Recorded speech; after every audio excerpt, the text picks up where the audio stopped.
अय्यर जी फिर से प्रकट हुए हैं। उन्होंने किताब लिखा है अय्यर की आत्मकथा। आप सभी जानते हैं कि मणिशंकर अय्यर जी को एक फ्रिंज एलिमेंट के रूप में प्रस्तुत किया जाता है। दरअसल वो फ्रिंज एलिमेंट नहीं है। गांधी परिवार के सबसे निकटतम व्यक्तियों में से अगर कोई व्यक्ति है, कोई राजनेता है, और आज से नहीं शुरू से ही कोई व्यक्ति है, तो उनका नाम है मणिशंकर अय्यर। यह कहना अतिशयोक्ति नहीं होगा कि वो गांधी राज परिवार के मुकुटमणि हैं। गांधी परिवार का जो मुकुट है, उनमें जो सर्वोच्च चमकता हुआ मणि है, वो मणिशंकर अय्यर जी है। तो स्वाभाविक रूप से अगर कोई आत्मकथा मणिशंकर अय्यर जी की लिखी गई है और कोई स्टेटमेंट मणिशंकर अय्यर जी देते हैं, तो वो केवल मणिशंकर अय्यर जी का स्टेटमेंट है या उन्हीं के भाव हैं, ऐसा नहीं है। जिह्वा मणिशंकर अय्यर की है, विचार गांधी परिवार के। One should be extremely clear, whatever Manishankar Ayyar ji writes, speaks and projects, the pen and the tongue may be of Manishankar Ayyar, but the ideas and the objectives are the Gandhi family. He represents the Gandhi family as none other. बंधुगण, जब भी ये चुनाव आते हैं, चुनाव से ठीक पहले गांधी परिवार अपने एक प्रॉक्सी मणिशंकर अय्यर के माध्यम से कुछ स्टेटमेंट्स रखवाते हैं, और ये जो मुकुटमणि है वो चमकता है। 2014 से पहले याद करिए, ये वही मणिशंकर अय्यर है जिन्होंने नाक भौं सिकोड़ करके नरेंद्र मोदी जी की तरफ देखते हुए कहा था कि नरेंद्र मोदी जी देश के प्रधानमंत्री कभी भी नहीं बन सकता। बन सकते भी नहीं बोला, बन सकता। मोदी कभी भी देश का प्रधानमंत्री नहीं बन सकता। ज्यादा से ज्यादा अगर वो चाहे तो आके जो प्लेनरी सेशन और जो कांग्रेस का सम्मेलन हो रहा है दिल्ली में, उसके बाहर टेंट लगा करके चाय बेचने का काम करे। नतीजा आप सबको पता है। देश की जनता ने नरेंद्र मोदी जी को, भारतीय जनता पार्टी और एनडीए को थंपिंग मेजॉरिटी के साथ सरकार बनाया। 2019 के चुनाव से पहले गांधी परिवार के मुकुटमणि मणिशंकर अय्यर, उन्होंने फिर से कहा था, और उस बार पाकिस्तान में जाकर कहा था कि मोदी को हराना होगा, मोदी को हराना होगा, मोदी को हटाना होगा। ये वही मणिशंकर अय्यर है जिन्होंने 2019 के चुनाव से पहले घोषणा की थी और जिस प्रकार के भाषा का प्रयोग किया था और कहा था कि नरेंद्र मोदी एक नीच आदमी है। देश के तमाम लोग आश्चर्यचकित रह गए थे कि आखिर गांधी परिवार के सबसे नजदीकी व्यक्ति इस प्रकार के शब्दों का प्रयोग प्रधानमंत्री के लिए कैसे कर सकते हैं। उसका भी नतीजा आपने देखा था। लोगों ने इस प्रकार के घमंड से भरे स्टेटमेंट्स और इस प्रकार घमंड से भरे नेताओं का हश्र क्या किया। 2024 का चुनाव आ रहा है, मुकुटमणि फिर से चमके। इस बार बोला ही नहीं, किताब भी लिख डाला है, और एक विषय पे नहीं अनेक विषयों पे बोला है। मुख्यतः 3 P's, P1 परिवारवाद, P2 पक्षपात, हिंदुओं के खिलाफ पक्षपात, और P3 जिसके लिए घमंडिया के सारे नेताओं में होड़ लगी हुई है और लगेगी भी, पाकिस्तान। परिवारवाद, पक्षपात और पाकिस्तान, इन तीनों विषयों पर, और ये 3 विषय, ये जो घमंडिया अलायंस है, ये 3 विषय इस घमंडिया अलायंस के सबसे फेवरेट विषय हैं। उस पर मणिशंकर अय्यर जी ने थीसिस प्रस्तुत किया है, और अलायंस के जो the soul of the alliance has been presented by Mani Shankar Aiyar in the written format. जो अलायंस का आत्मा है, उसे आत्मकथा के रूप में मणिशंकर अय्यर ने रखा है। परिवारवाद, आप देखिए, परिवारवाद को लेकर पीवी नरसिम्हा राव, जो कांग्रेस के ही प्रधानमंत्री रहे, उनके लिए जिस प्रकार के शब्दों का प्रयोग किया गया है, यह स्पष्ट रूप से दिखाता है कि गांधी परिवार के प्रवक्ता, गांधी परिवार से बाहर कोई और व्यक्ति देश का प्रधानमंत्री बन जाए, चाहे वो कांग्रेसी ही क्यों ना हो, इस विषय को सह नहीं सकते।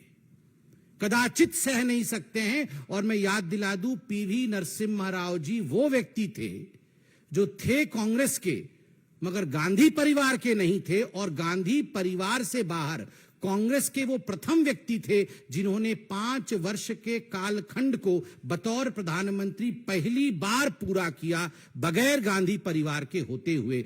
यह गांधी परिवार कभी सह नहीं सकती थी। इसलिए मणिशंकर अय्यर द्वारा बुलवाया गया कि पीवी नरसिम्हा राव ये तो भारतीय जनता पार्टी के, ये तो कांग्रेस के ही नहीं। आप समझिए, जब सोनिया गांधी जी ने पीवी नरसिम्हा राव के मृत शरीर को कांग्रेस के मुख्यालय के अंदर आने से इनकार किया था, उसके पीछे के भाव को आज अनेकों वर्षों बाद मणिशंकर अय्यर जी ने जस का तस किताब और अपने आत्मकथा और उसके बाद अपने प्रेस वार्ता में प्रेजेंट किया है, उसे रखा है। आश्चर्य लगता है कि वही मणिशंकर अय्यर है जो परिवारवाद में इतने अंधे हैं कि जब राहुल गांधी जी की ताजपोशी हो रही थी और मीडिया बंधु आप सब ने जाके उनसे पूछा था कि ये तो परिवारवाद है, इलेक्शन नहीं होगा क्या, तो उन्होंने कहा था, अरे जब शाहजहां के बाद औरंगजेब बन गया था तो कौन सा इलेक्शन हुआ था, औरंगजेब तो आराम से बन गए थे, तो अब राहुल गांधी बन गए तो कौन सी बड़ी बात है। तो परिवारवाद के इतने बड़े भक्त हैं, स्वाभाविक रूप से आज नरसिम्हा राव जी के लिए इस प्रकार के शब्दों का प्रयोग कर रहे हैं।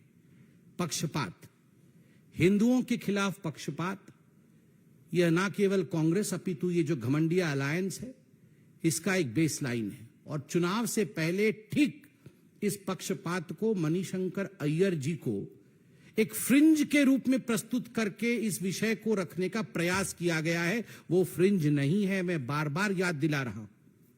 और ये किताब का भी आना ये महज एक कोइंसिडेंस नहीं, बहुत सोच समझ करके अलायंस के विचारधाराओं को थेसिस के रूप में प्रस्तुत किया है मणिशंकर अय्यर जी ने।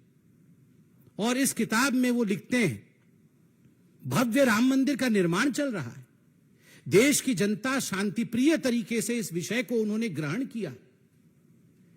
माननीय प्रधानमंत्री, यशस्वी प्रधानमंत्री नरेंद्र मोदी जी ने उद्घाटन किया, शिलान्यास किया, एक इतिहास रचने जा रहा है। और उस समय यह कहना कि मैं तो बाबरी मस्जिद का पक्षधर हूं, ये मैं तो बाबरी मस्जिद का पक्षधर हूं, ये मैं नहीं है, ये घमंडिया अलायंस है, ये कांग्रेस पार्टी की मूल विचारधारा है। This is the ideology of the घमंडिया alliance, this is the basic ideology of the Congress party which has been presented through Manishankar Aiyar today.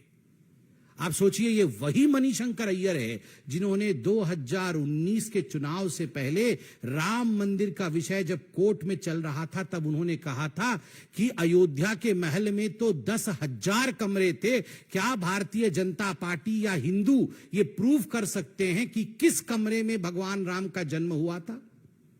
इस प्रकार के घृणित शब्दों का प्रयोग करने वाले व्यक्ति ने आज फिर से हिंदुओं के भावनाओं के ऊपर पक्षपाती रूप से कुठाराघात करने का काम किया है। इसलिए ये परिवारवाद और पक्षपात, और जो तीसरा पी है पाकिस्तान, उसके बिना तो ये मणिशंकर अय्यर जी या कांग्रेस पार्टी जी ही नहीं सकती है। अगर पाकिस्तान परेशान हो, पाकिस्तान के ऊपर आफत आ जाए, पाकिस्तान के ऊपर सर्जिकल स्ट्राइक हो जाए, एयर स्ट्राइक हो जाए, बाण लगता वहां है, छटपटाहट होती यहां है। मुझे बड़ा आश्चर्य हुआ, कल का दिन कितना बड़ा दिन था। आप सोच के देखिए, हिंदुस्तान ने पूरे विश्व में एक कीर्तिमान स्थापित किया, चंद्रयान साउथ पोल में लैंड कर रहा है। ठीक उसी समय एक प्रेस वार्ता आता है मणिशंकर अय्यर का, और वो कहते हैं कोट अनकोट, भारत कभी विश्व गुरु नहीं बन सकता क्योंकि भारत पाकिस्तान को नजरअंदाज कर रहा है। अगर भारत अपने पश्चिम के नेबर के साथ शांति स्थापित नहीं कर सकता, अगर भारत पाकिस्तान से बातचीत नहीं कर सकता, तो भारत कभी विश्व को रास्ता नहीं दिखा सकता, भारत कभी विश्व के राह को आगे से लीड नहीं कर सकता है। मणिशंकर अय्यर जी, राहुल गांधी जी, सोनिया जी, कान खोल के सुन लीजिए, चाहे आप कितना भी भारत के लिए बद्दुआ दे दे, India has already proved its mettle. Bharatvarsh ने अपने हजारों वर्ष की तपस्या के कारण, भारतीयों के परिश्रम के कारण आज हिंदुस्तान ने, भारतवर्ष ने एक नए कीर्तिमान को स्थापित किया है। इसलिए आपका यह कहना कि भारतवर्ष कभी नंबर 1 नहीं बन सकता है, यह गलत है। पाकिस्तान, पाकिस्तान, पाकिस्तान। सर्जिकल स्ट्राइक के विषय में लिखा है कि मोदी जी सर्जिकल स्ट्राइक तो कर सकते हैं मगर पाकिस्तान से बातचीत नहीं कर सकते हैं। इससे पहले जब हमारे प्रधानमंत्री थे, हम बातचीत कर रहे थे। बड़े स्पष्ट रूप से भारत ने कहा है, नरेंद्र मोदी जी की सरकार ने स्पष्ट रूप से कहा है, talks and terror can never move together. आतंकवाद और बातचीत कभी साथ साथ नहीं चल सकती है। इसलिए सोनिया जी, राहुल जी, खड़गे जी और आपके प्रवक्ता मणिशंकर अय्यर जी इस बात को स्पष्ट रूप से सुन लीजिए। Zero tolerance for terrorism. Narendra Modi ji ने स्पष्ट रूप से कहा है, आतंकवाद को सहेंगे नहीं, आंख मिला के बात करेंगे, झुका के नहीं। आप लोगों ने आंख झुका करके देश को झुकाने का काम किया था। आंख मिला करके नरेंद्र मोदी जी बात कर रहे हैं, जस को तस जवाब दिया जा रहा है। इसलिए जिस प्रकार की वार्ता आपकी पाकिस्तान को लेकर आ रही है, यह निंदाजनक है। मैं इतना ही कहूंगा, यह आत्मकथा केवल मणिशंकर अय्यर की नहीं है, यह थीसिस घमंडिया अलायंस की और ये गांधी परिवार के विचार है। बहुत बहुत धन्यवाद। कोई प्रश्न हो तो अवश्य पूछें। Yes Mohit.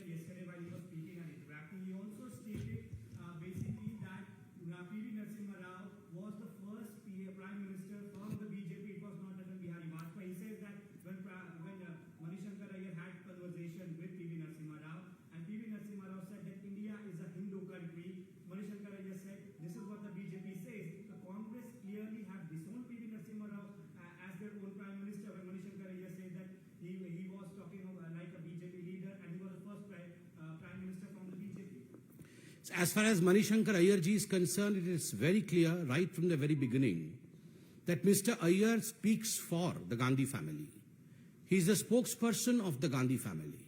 So this is not just Mr. Manishankar Aiyar's way of thinking, it's the Gandhi family's way of thinking, and we are aptly clear about the fact that right from the very beginning, the Gandhi family or the coterie of the Gandhi family could never tolerate the fact that there was someone apart from the Gandhi family named Mr. P.V. Narasimha Rao, who was a non-Gandhi family person and could complete the term of Prime Minister's office, the 5 years term, despite being not from the family.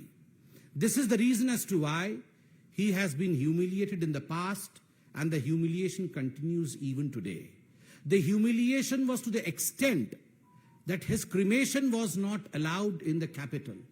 The humiliation was to the extent that his body, the mortal remains of Mr. Narasimha Rao, the Prime Minister of India, was not allowed into the Congress headquarters on the behest of the Congress President, Mrs. Sonia Gandhi. This was the level of disrespect that was shown to P.V. Narasimha Rao ji. So, of course, when today Mr. Manishankar Aiyar writes the same, I mean, this is not a matter of surprise. I believe this is their statement.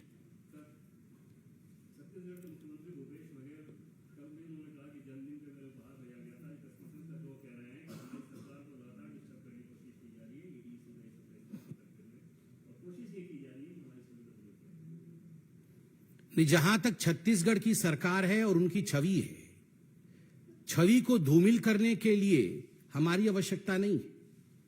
जिस प्रकार के बड़े बड़े घोटाले, घोटालों की दुकान, घोटालों की मंडली छत्तीसगढ़ की सरकार ने खोला हुआ है और उसका फ्रेंचाइजी भी बांटा हुआ है।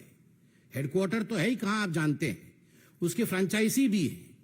तो स्वाभाविक रूप से जब इस प्रकार से भ्रष्टाचार के दुकान खुलेंगे, घोटाले होंगे, चाहे वो सट्टा के घोटाले हों या वो शराब के घोटाले हों, चाहे वो कोयला के घोटाले हों, तो स्वाभाविक रूप से छींट उनके ऊपर पड़ेंगे।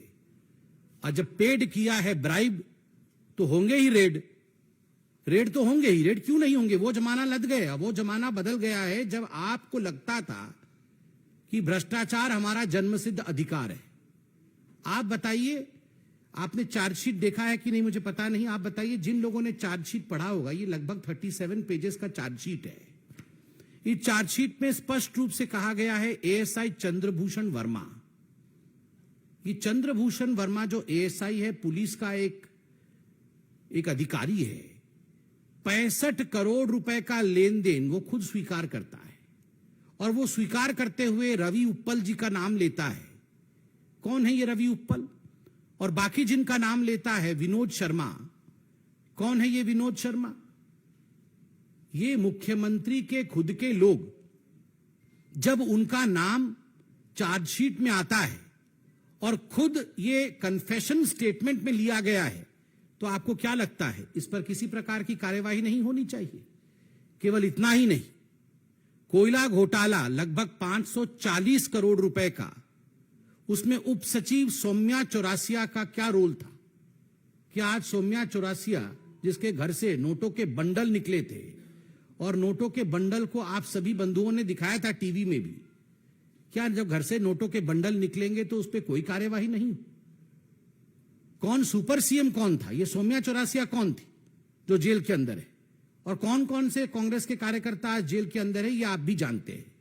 तो स्वाभाविक रूप से जब ऐसी कार्यवाही होगी, इस प्रकार का भ्रष्टाचार होगा, तो सख्त कार्यवाही होगी। शराब के घोटाले में 2000 करोड़ से अधिक का घोटाला हुआ है। 2-2 काउंटर खोल करके वहां हवाला का कांड किया गया है। तो स्वाभाविक रूप से कार्यवाही तो होगी। इसमें किसी को एपोलोजेटिक होने की जरूरत नहीं है। बिल्कुल सीना ठोक के कहना चाहिए, अगर जनता को लूटोगे, देश के पैसे का इस प्रकार से आप लूट खसोट मचाओगे, तो जनता के पैसे को बचाने के लिए एजेंसीज अपना काम करेगी। आप सबका ले लेंगे।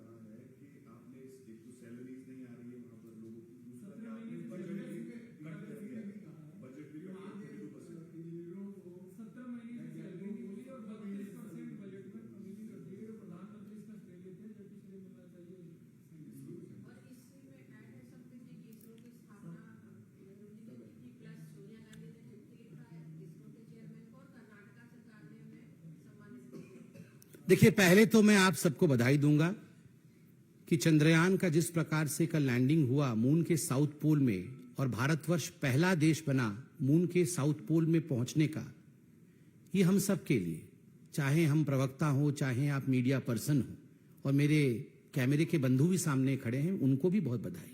हम सब भारतीय हैं। चलिए, नोकझोंक राजनीति में चलती रहेगी, बहुत प्रेस कॉन्फ्रेंसेस होंगे, मगर जब चंद्रयान चंद्र में पहुंचा, भारत के ध्वजा के साथ पहुंचा, तो हर भारतीय का छाती चौड़ा हुआ है, गर्व से चौड़ा हुआ है। उस समय वो छाती भाजपा का नहीं या कांग्रेस का नहीं। मैं आज इस विषय में, इतने विराट विषय में, जब पूरा विश्व हिंदुस्तान को वाह वाह कर रहा है, हिंदुस्तान को कांग्रेचुलेट कर रहा है, शाबाशी दे रहा है हिंदुस्तान को, आज मैं एक प्रवक्ता के रूप में नहीं, एक साधारण भारतीय के रूप में कहूंगा, लेट्स नॉट फाइट टुडे। आज का दिन लड़ाई का दिन नहीं है। आज का दिन प्रत्येक भारतीय का दिन है। आइए मुस्कुराएं, और जो श्रेय हिंदुस्तान को मिला है, गर्व से कहो कि हम भारतीय हैं, गर्व से कहो कि देश आगे बढ़ रहा है। बहुत बहुत धन्यवाद।